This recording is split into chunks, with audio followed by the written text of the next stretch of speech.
John here from No Joke NHL, here with our daily NHL betting report. Today's Friday, October the 11th, 2013. We have 6 games on the card tonight, and a lot of these teams involved in the card tonight are either playing on their first of a back-to-back or they're playing on the second of a back-to-back. The only game that's not affected is the New Jersey Devils at the Calgary Flames out on the West Coast, and we'll get to that one last. So without further ado, let's jump into the card. We have the Phoenix Coyotes taking on the Philadelphia Flyers. And of course, the Phoenix Coyotes coming off a 4-2 win at Detroit last night as plus 145 underdogs. The game was tied at 2, and then Phoenix was able to take the commanding lead in the third period and go on for that victory. Now they're on the second of a back-to-back, and they're facing this Philadelphia Flyers team, which obviously struggled. They fired the coach. Craig Berube comes in. They get their first win, 2-1 over a Florida team, which really hasn't shown much other than the opening night game in Dallas. So Tim Thomas is hurt, and so I think that might have been the game where he went out, actually, Thomas. But anyway, the Flyers really haven't impressed, and minus 145 home favorites here. They've scored 5 goals in 4 games, and the Flyers actually tomorrow night have to go on the road and take on a Detroit Red Wings team. So I would lean anywhere. If I went anywhere in here, it would be on the underdog at plus 125. Kind of waiting to see who's going to get the starting goal. It's going to be Mason for Philadelphia. I kind of would think it'd be the backup in Phoenix. Off the top of my head, I can't recall who started last night for him in goal, but that would be the one key to look at. But if I was going anywhere in this game, it would definitely be on the on the Phoenix Coyotes as the road underdog.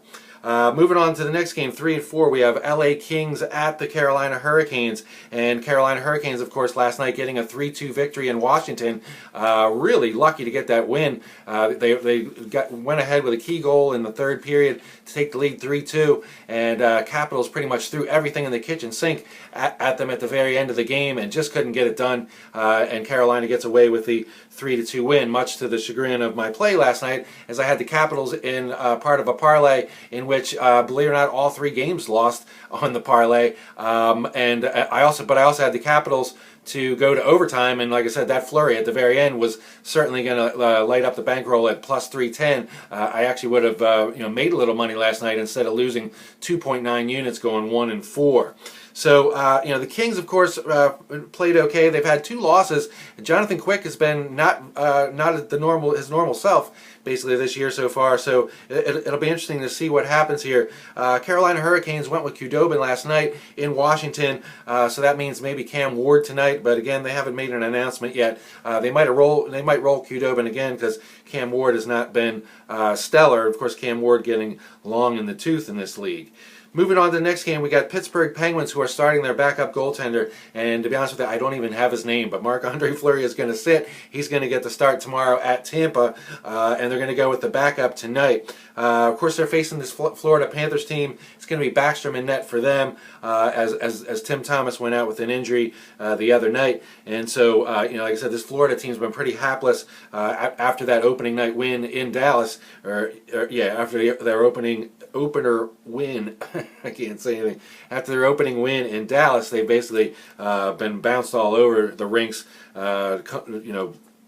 United States wide since then. So you pretty much have to go with Pittsburgh here. They're a huge minus 200 favorite, even with the backup in net. I would probably, if anything, ride the same usual play. Pittsburgh Penguins minus a half goal in the first period. Been absolutely perfect this season. It's been paying so many of the bills so far for a long time. Thanks to that Brax 7 to uncover that gem last year and start riding it. And then once I started looking at it, I was like, holy cow, you really have to be on this play religiously. So, so if anything, I'll definitely be on the Penguins minus a half in the first period. Not so sure about the total on this one.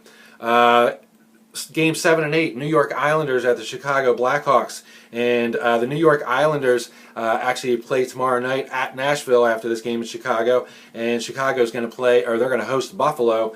And so Chicago's going to start Hobby Bull in net. And give Corey Crawford the night off.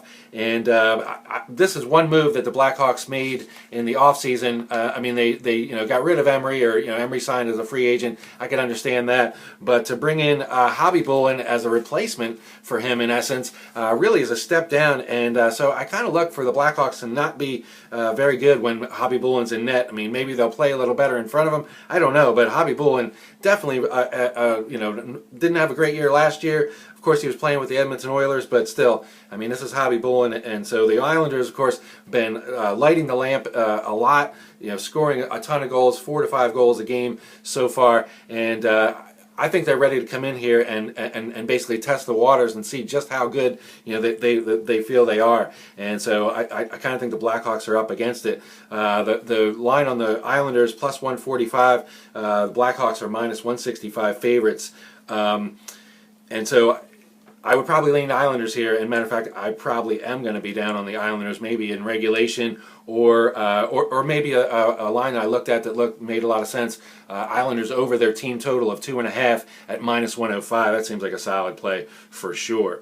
Moving on, we have Dallas Stars at the Winnipeg Jets. And the Dallas Stars on the first of a back-to-back here. They're going to go on the road tomorrow and I believe face Minnesota. And they're at the Winnipeg Jets. And the Winnipeg Jets, like I said, they kind of have an interesting home ice advantage here. The crowd is very close to the ice surface. They're very loud and boisterous in Winnipeg to have a hockey team back playing there. And so I'm looking at these teams. So far this angle is 1-1, where West Coast teams that didn't play there all of last year come in here for their first game at Winnipeg. And Dallas certainly fits that model. I don't think Dallas has really been lighting fires on anybody here. So I would kind of lean towards the Winnipeg Jets. Probably minus 1.5 at plus 210 here. They're a minus 130 money line favorite. Maybe certainly in regulation as well. But I would look for the Winnipeg Jets here to take care of business against a Western Conference team that may be a little shell shocked at the home ice crowd yelling in their face. Final game on the card, New Jersey Devils at the Calgary Flames. Calgary Flames certainly surprised some people, getting some wins in overtime. These teams have combined for, so far, 5 games. 5 games out of the 8 total that they've played in this season, respectively, have gone to overtime or a shootout. They've all played 1-goal games except for Jersey lost 3-0 on opening night. So this game is a pick'em. A lot of people are on New Jersey to get their first win here. I can certainly see why you would want to do that. They're going with McDonald in net again, so I guess Carrie Ramo is now the backup for sure. They're going with McDonald, and basically Calgary's played pretty well. So this game is kind of a toss-up. In spite of the recent history of these two teams as far as going to overtime, playing 1-goal games, I kind of look at this line is setting up excellent for reverse puck line, minus 1.5 both ways. I kind of look for these teams to open it up a little bit, and like I said, Devils definitely going to throw everything at it to try to get their first win of the season. Calgary, of course, going to be inspired to play, keep that level of hockey up that they've been playing so far. So the game's definitely a toss-up. And like I said, in spite of the recent history where they're playing a lot of 1-goal games, I'm going to go out on the limb here, and I'm going to take minus 1.5 both ways. It should be around the neighborhood of about plus 260 both ways. So pretty even play going there. You can probably get as high as like minus 290 on Calgary in a reduced line or something like that. So that brings me to the end of the report today. We have a bunch of games on the card tomorrow, so I'll probably have a video tomorrow for those games as well. And so let's drop the puck, and even more importantly, let's make some money.